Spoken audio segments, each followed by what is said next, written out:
بسم اللہ الرحمن الرحیم سیدنا کریم صلی اللہ علیہ وسلم۔ السلام علیکم میرے پیارے پاکستانیوں، آج بات کرنی تھی آپ سے الیکشن کے حوالے سے۔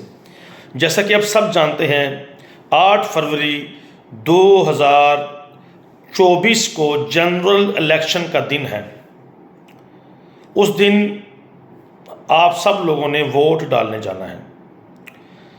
کیا ہمیں بطور پاکستانی، بطور انسان، بطور مسلمان ووٹ کی اہمیت کا پتہ ہے؟ کیا ہم صرف یہی جانتے ہیں کہ الیکشن ڈے پر جا کر اپنے پسندیدہ امیدوار کے انتخابی نشان پر مہر لگانا ووٹ ہے؟ کیا ہے ووٹ؟ جب تک ہر پاکستانی کو ووٹ کی اہمیت، اپنے ووٹ کی اہمیت کا پتہ نہیں چلے گا، پاکستان میں ترقی نہیں ہو سکتی، انقلاب برپا نہیں ہو سکتا۔ ووٹ میری ناقص عقل کے مطابق ووٹ کا مطلب ہے بیعت کرنا۔ آپ جس امیدوار کے اوپر ٹھپا لگا رہے ہیں انتخابی نشان کے اوپر، آپ اس کی بیعت کر رہے ہیں، آئیے میں آپ کو ذرا سمجھاتا ہوں۔ جیسا کہ پہلے دور میں کیا ہوتا تھا، کوئی خلیفہ جب یا کوئی بادشاہ جب سلطنت اس کی بنتی تھی، وہ سلطنت کا جب فرمان روا اپنے تخت پہ بیٹھتا تھا تو جتنے بھی اس کے گورنر، مثال کے طور پر سلطان الپ ارسلان کی مثال دے دوں آپ کو میں، سلجوق ریاست سے، وہ ترکی کا ڈرامہ بھی ریسنٹلی ختم ہوا ہے۔ تو سلطان الپ ارسلان جب تخت پر بیٹھا اپنے چچا تغرل کے جانشین کے طور پر، تو جتنے بھی گورنر تھے اس کے، چاہے خراسان کے گورنر تھے، چاہے آذربائیجان کے گورنر تھے، سب نے آ کر اس کی بیعت کی۔ گورنر نے اپنی جو ریاست تھی اس کے حوالے سے آ کر بیعت کر لی کہ میں آپ کی بیعت کر رہا ہوں، اور اس کا مطلب یہ ہے کہ میری ریاست بھی، میری عوام بھی آپ کی بیعت کر رہی ہے۔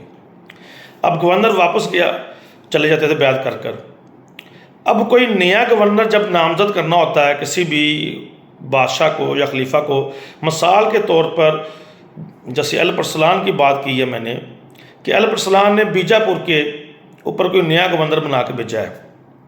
اب جب نیا گورنر وہاں پر جائے گا بیجاپور کے اندر، تو جتنے بھی کماندار تھے بیجاپور کے، جتنے بھی وہ اس کی کابینہ کے حصے تھے جو پہلے سے موجود تھے، وہ سب آ کر اس کی بیعت کریں گے کہ ہاں ہم آپ کو اپنا گورنر مانتے ہیں اور آج سے ہم آپ کی بیعت میں ہیں۔ تو یہ ہے بیعت، یہ ہے وہ۔ تو آج کے دور میں بیعت کیا ہے؟ آج کے دور میں بیعت یہ ہے کہ جیسے پاکستان کے اندر الیکشن ہوتا ہے، اوپر پارٹیز جیسے پاکستان تحریک انصاف، مسلم لیگ نون، پیپلز پارٹی، 3 جماعتیں ہیں۔ یہ تینوں جماعتیں عوام سے کہتی ہیں کہ آپ ہمیں ووٹ دیں، یعنی آپ ہماری بیعت کریں تو ہم آپ کا ملک چلائیں گے۔ پھر جس پارٹی کو زیادہ لوگ ووٹ ڈالتے ہیں، یعنی زیادہ لوگ جس پارٹی کی بیعت کرتے ہیں، تو اس پارٹی کی حکومت بن جاتی ہے۔ یعنی ہم پہلے کیا ہوتا تھا، بادشاہ تخت پر بیٹھنے کے بعد عوام سے بیعت کرواتا تھا۔ اب کیا ہے، عوام بیعت کر کر یعنی ووٹ ڈال کر بادشاہ کو تخت پر بٹھاتے ہیں۔ تو اس لیے آپ کا جو ووٹ ہے وہ ووٹ بیعت کرنا ہے۔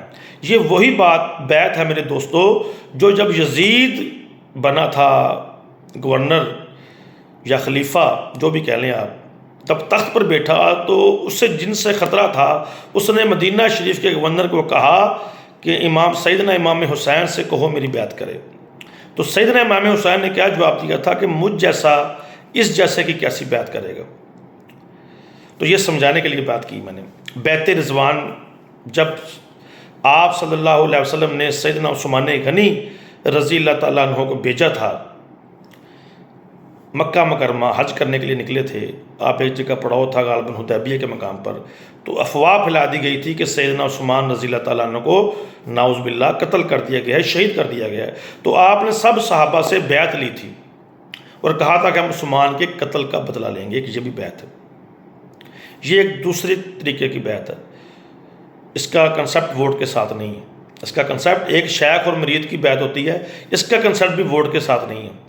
جو ووٹ کے ساتھ کنسیپٹ ہے وہ میں نے آپ کو سمجھایا کہ سیدنا امام حسین علیہ السلام سے جو یزید نے بیعت لینے کی بات کی تھی کہ یزید بادشاہ تھا، اس نے کہا میری بیعت لیں، یعنی میری بادشاہی کو قبول کریں، تو امام حسین نے کہا تھا کہ مجھ جیسا اس کی بیعت نہیں کر سکتا۔ تو اب آپ نے ووٹ ڈالنا ہے، آپ کا ووٹ بیعت کرنے کے مترادف ہے۔ اگر ہم حسینی ہیں، ووٹ ڈالنے سے پہلے آپ نے ضرور سوچنا ہے کہ جس کو آپ ووٹ ڈال رہے ہیں کیا کہیں وہ جابر تو نہیں ہے، کہیں وہ ظالم تو نہیں ہے، کہیں وہ مکار تو نہیں ہے، کہیں وہ فریبی تو نہیں ہے، کہیں وہ لوٹ کسوٹ کرنے والا تو نہیں ہے، کہیں عوام کے ٹیکس کے پیسے کے اوپر اپنی جائیدادیں بنانے والا تو نہیں ہے، کہیں وہ فتنہ اور فساد پھیلانے والا تو نہیں ہے، کہیں وہ ظالموں کا ساتھی تو نہیں ہے، کہیں وہ جھوٹا تو نہیں ہے، کہیں وہ لچا لفنگا لٹیرا تو نہیں ہے، بدماش تو نہیں ہے، بے شمار چیزیں ہیں۔ کہیں وہ پیسے کے ذریعے ووٹ خریدنے والا تو نہیں ہے، کہیں وہ پیسے کے ذریعے ووٹ خریدنے والا تو نہیں ہے۔ تو آپ نے ایسے شخص کو ہرگز ووٹ نہیں دینا، چاہے اس کا تعلق کسی بھی پارٹی سے ہو۔ اب آپ سوچیں گے کہ اس دور میں اچھا شخص کہاں سے لے کر آئیں؟ ظاہر سی بات ہے اچھا شخص ملنا بہت مشکل ہے، ممکنات میں سے نہیں ہے امیدوار کے طور پر۔ تو اس کا حل بھی سیدنا امام جعفر صادق رضی اللہ تعالیٰ عنہ نے بتایا ہے۔ کوئی ان کے پاس گیا، کوئی شخص، کوئی سائل ان کے پاس گیا اور ان سے جا کر عرض کی کہ یا سیدی، میرے پاس 2 چوائسز ہیں یا 3 چوائسز ہیں، 3 بندوں کو میں نے سلیکٹ کرنا ہے یا 3 چیزیں ہیں، وہ تینوں برے ہیں، تو میں پھر کیسے سلیکشن کروں گا؟ تو سیدنا امام جعفر صادق رضی اللہ تعالیٰ عنہ نے فرمایا جو کم برا ہو، جو تینوں میں سے کم برا ہو آپ اس سے سلیکٹ کر لیں۔ سب سے پہلے ووٹ ڈالنے کے لیے آپ نے کیا دیکھنا ہے کہ جس کو آپ ووٹ ڈال رہے ہیں، جس کو آپ ووٹ ڈال رہے ہیں، کہیں وہ ظالم تو نہیں ہے، کہیں وہ جابر تو نہیں ہے، کہیں وہ ظالموں کا ساتھ دینے والا تو نہیں ہے، کہیں وہ مکار تو نہیں ہے، کہیں اپنے مفادات کے تحفظ کرنے کے لیے اقربا پروری کو فروغ دینے والا تو نہیں ہے، کہیں میرٹ کی دھجیاں اڑانے والا تو نہیں ہے، کہیں آپ کے ملک کو نقصان پہنچانے والا تو نہیں ہے، کہیں آپ کے ٹیکس کے پیسے پر اپنی جائیدادیں بنانے والا تو نہیں ہے، کہیں پیسے کے ذریعے ووٹ خریدنے والا تو نہیں ہے۔ یہ سب چیزیں آپ نے دیکھنی ہیں۔ ہاں اگر آپ دیکھتے ہیں کہ یار یہ امیدوار بھی ایسا ہے، یہ بھی ایسا ہے، جو کم برا ہے، جو کم برا ہے آپ اس کو ووٹ دیں، اس کی بیعت کریں۔ یہ تو ہو گیا آپ کے حلقے کے ایم پی ایز اور ایم این ایز کے حوالے سے۔ پھر کیونکہ جب یہ آپ کی بیعت انفرادی طور پر کٹھی ہوتی ہے، اجتماعی طور پر اوپر جا کر اس پارٹی کے ہیڈ کو ملتی ہے، تو ایک آپ نے یہ بھی ذہن میں رکھنا ہے جو اس پارٹی کا ہیڈ ہے۔ بہت سی پارٹیاں الیکشن لڑ رہی ہیں، جس میں ایم کیو ایم بھی ہے، جن میں پاکستان مسلم لیگ نون بھی ہے، پاکستان پیپلز پارٹی بھی ہے، پاکستان تحریک انصاف بھی ہے، جمیعت علماء اسلام بھی ہے۔ آپ نے دیکھنا ہے جو اوپر ان پارٹیوں کے جو ہیڈ ہیں، جو ان کے چیئر پرسن ہیں، جو ان کے بانی ہیں، کہیں وہ ظالم تو نہیں، کہیں وہ جابر تو نہیں، کہیں وہ ٹیکس چور تو نہیں ہے، کہیں موروثی سیاست کو فروغ دینے والے تو نہیں، کہیں موروثی سیاست کو فروغ دینے والے تو نہیں، کہیں اپنے مفادات کے لیے پاکستان کو اپنے مفادات کی بھینٹ چڑھانے والے تو نہیں ہیں، کہیں عدلیہ کے اندر دراڑیں ڈالنے والے تو نہیں ہیں، کہیں اداروں کے اندر دراڑیں ڈالنے والے تو نہیں ہیں، کہیں وہ لوگ کہ وہ لیڈر اپنی ذات کا سوچنے والا تو نہیں۔ جو باتیں میں نے آپ سے کہی ہیں میرے دوستوں، میرے پاکستانیوں، بڑی اہم باتیں ہیں۔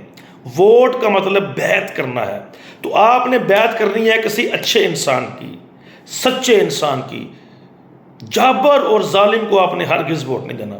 جابر، ظالم، جھوٹے، مکار، عیار، پیسے کے ذریعے ووٹ خریدنے والوں کو آپ نے ہرگز ووٹ نہیں دینا۔ یہ آپ بیعت کر رہے ہیں، اور آپ کے ذہن میں یہ بات لازمی رہے جو مولا حسین نے کہی تھی کہ مجھ جیسا اس جیسے کی بیعت کیسے کر سکتا ہے، مجھ جیسا اس جیسے کی بیعت کیسے کر سکتا ہے۔ تو یہ آپ نے لازمی ذہن میں رکھنا ہے۔ اگر آپ کے پاس چوائسز اچھی نہیں ہیں، سب برے ہیں، جو کم برا ہے اس کو ووٹ دیں۔ ایسے ہی جو پارٹی کا ہیڈ کم برا ہے، اگر آپ سمجھتے ہیں کہ سارے سیاستدان برے ہیں، جو کم برا سیاستدان، کم برا لیڈر ہے، اس کی پارٹی کو ووٹ دیں۔ یہ آپ نے خود سوچنا ہے، آپ نے خود فیصلہ کرنا ہے۔ پاکستان زندہ باد، یا حیو یا قیوم۔